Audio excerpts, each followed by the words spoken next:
한 사람의 결혼이 소중하긴 하지만 67장까지 그렇게 기록될 만큼 이삭의 결혼이 그렇게 중대사일까요? 정말 이 창세기 24장의 주인공은 이삭일까요? 아니면 리브가일까요? 아니면 엘리에셀일까요? 여러분, 24장의 주인공은 하나님이시고 물론 그렇죠. 그러나 또 하나의 주인공을 본다면 아브라함이 아닐까.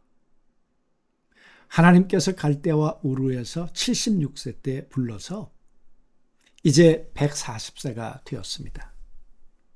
하나님은 얼만큼 그가 변했는지 성숙했는지를 여러분과 제게 이 세상 가운데 그 아브라함을 드러내 보이고 싶지 않으실까요? 아브라함이 된 것은 스스로의 작품이 아니라 하나님의 인내와 하나님의 사랑과 하나님의 선한 손길을 통해서 오늘 아브라함은 오늘의 모습이 되었기 때문에 그런 것이죠. 그래서 오늘은 24장 전체를 한번 아우르면서 말씀을 좀 그런 각도에서 보기를 원합니다. 24장 1절을 시작하면서 아브라함이 나이 많아 늙었고 하나님께서 그에게 범사의 복을 주셨더라. 그냥 나이 많아 늙으면 범사의 복이 옵니까? 너무 평범한 문장이고 근거가 미약하다 그런 생각을 했습니다. 그런데 어느 분이 이렇게 주석하는 것을 제가 보았습니다. 여기 나이란 말이 우리가 날이라는 말로 우리가 번역된다는 거 알고 있지 않습니까? 그래서 그분이 이렇게 번역했습니다. 아브라함이 나이 많아 늙었지만 날마다 하나님 앞에 나가는 일을 쉬지 아니했다. 사라가 세상을 떠나고 이삭이 자신 곁을 떠나서 아브라함이 홀로 있게 되었을 때도 그는 하나님 앞에 나가는 일을 쉬지 아니했다. 믿음의 사람 다윗처럼. 그래서 하나님은 그에게 범사의 복을 주시기로 결정을 하셨고 하나님이 결정하신 일들이 어떻게 삶 속에서 드러나는가.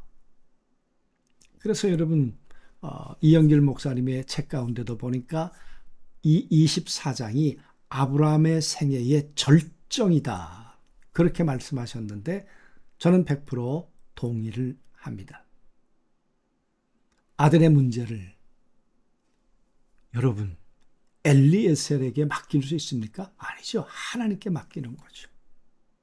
하나님께서 이 아들의 결혼의 문제에 대해서 개입할 거라는 것에 대한 분명한 믿음이 있는 거죠.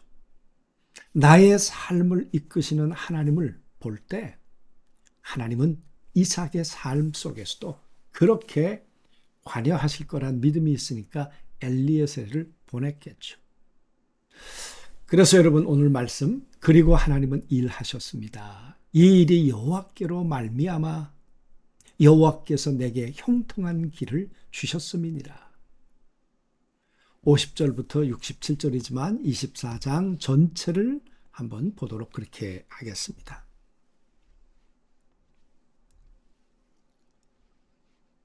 여러분 인간의 한계가 뭡니까? 계획할 수 없는 한계이죠. 인생에서 가장 중요한 순간 우리가 계획할 수 없단 말이죠. 그 중요한 일들을 아브라함도 그랬어요. 미래를 이어가야 하는데 길도 없고 방법도 없고 사람도 없고 우리는 안 그렇습니까? 결정해야 되는데 확신이 없고 계획은 있는데 길이 보이지 않을 때가 없는가? 그 말입니다. 우연을 가장한 그리고 오늘 이 67절까지 말씀을 보면 아주 이상하게 흘러가요. 인간의 치밀한 계획이 아니라 설명할 수 없는 걸음들이 계속 이어져 가요. 종이 갑니다. 그리고 기도합니다. 그리고 기다립니다. 소녀가 옵니다. 그리고 달립니다. 그리고 물을 붓습니다. 이것은 단순한 연결이 아니라 인간은 다음을 모르지만 보이지 않는 손이 순간순간 개입하여 한 걸음씩 다음을 열어가는 과정이라는 거죠. 한 2년 전에 읽었던 책 가운데 틈입해 오시는 하나님, 하나님의 백성들의 삶에 틈입해 들어오시는 이런 사건이 되겠죠. 타이밍이 아니라 완벽한 연결이다. 이삭이 들에 나가 묵상하며 기다리던 사람, 그리고 눈을 들어 본다 그랬습니다. 리브가와 종이 와요. 먼 길을 걸어 마침내 도착했는데 그리고 마주칩니다. 종도 모르죠. 소녀도 모르죠. 기다리던 자도 모르는데 그러나 모든 것을 아는 존재가 계신데 같은 시간에 두 세계를 움직여 하나로 만나게 하시는 분이 하나님이시죠. 그 하나님이 오늘 아브라함을 보시고 범사에 복을 주시는데 그 복을 오늘 이렇게 받아서 누리고 있는 것이죠. 내 인생의 시제는 무엇인가? 인생은 이미 끝난 과거형도 멈춰있는 현재형도 완료형도 아니죠. 인생은 끊임없이 이어지는 그리고의 시제입니다. 오늘 24장에 나오는 아주 중요한 이 시제 하나가 있습니다. 와우 전환 미완료라는 시제인데요. 이 시제는 내 어떤 습관을 따라 사는 것이 아니라 성령께서 순간순간 내게 말씀해 주실 때 그 성령의 감화와 감동을 따라 움직이는 것을 말합니다. 아브라함이 그랬고 엘리에셀이 그랬고 리브가가 그랬고 이삭이 그랬습니다. 그래서 여러분, 이 와우 전환 미완료라는 시제가 24장 전체를 이끌어 가시는데 그 시제를 이끄시는 분은 하나님이시죠. 하나님이 성령으로 감동을 주시는 거죠. 이 감동을 받게 하는 통로, 복의 통로가 아브라함이었다는 것입니다. 내 인생은 한 번에 다 보이지 않습니까? 왜? 하나님은 말씀하십니다. 한 걸음이면 충분하다. 순종하면 다음이 열린다. 당신은 끝까지 혼자 계획하려 하십니까? 아니면 보이지 않는 그 손길을 따라가 보시겠습니까? 하나님은 인생을 한 번에 보여주지 않으시고 걸음을 내딛는 자에게 그리고를 이어가신다 그 말이죠.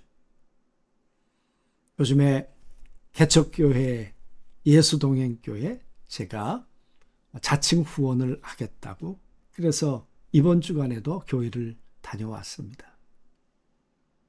계속해서 그리고 그 이야기를 제가 듣고 왔습니다. 하나님 살아 계십니다.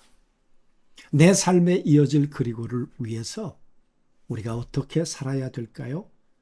우리 한계를 인정해야 되지 않을까요? 내가 내일을 완벽히 통제하고 계획할 수 없음을 인정해야 되겠죠. 그리고 한 걸음씩 내딛어야 되겠죠. 전체가 보이지 않아도 좋습니다. 지금 내가 주어진 오늘 하루의 선한 걸음을 내딛으면 되는 것이죠. 하나님과 한 걸음만 동행하면 된단 말이죠. 내 삶을 이끄시는 손길이 있음을 믿고 앞으로 이어질 경이로운 우연들을 그리고를 기대하시면서 그렇게 살아가는 거죠. 이것이 우리의 믿음의 조상 아브라함이 140세에 살았던 삶의 모습이었습니다. 그래서 하나님은 그에게 범사의 복을 주시기로 결정하셨고 아브라함은 그의 후손의 결혼 가운데, 자식의 결혼 가운데 이 복을 받아 누리게 되었습니다. 오늘 여러분과 제 삶에 이런 은혜가 꼭 있게 되시기를 주님의 이름으로 축원합니다. 하나님, 그리고 우리는 한 걸음밖에는 모르지만 전체를 이끄시는 분이 하나님이심을 믿고 성령의 감화와 감동을 따라 걸어가는 우리 모두가 되도록 오늘 하루를 축복해 주옵소서. 예수 그리스도 이름으로 기도하옵나이다. 아멘.